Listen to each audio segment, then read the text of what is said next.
أعوذ بالله من الشيطان الرجيم.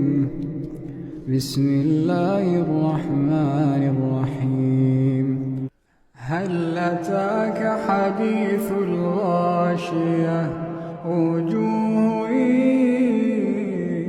يومئذ خاشعة عاملة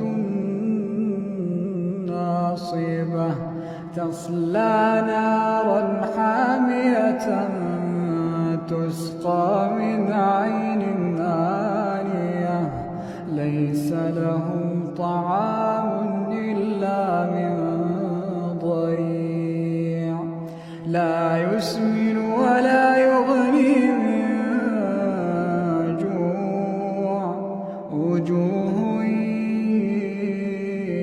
يومئذ ناعمة لسعيها راضية في جنة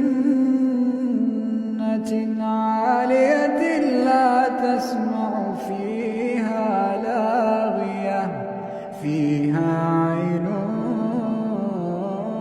جارية فيها سرر مرفوعة وأكواب موضوعة ونمارق مصفوفة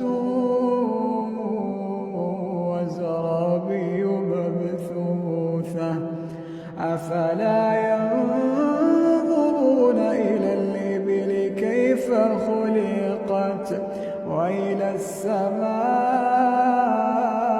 السماء كيف رفعت وإلى الجبال كيف نصبت وإلى الأرض كيف سطحت فذكر إنما أنت مذكر لست عليهم بمسيطر إلا من تولى وكفر فيعذبه الله العذاب الأكبر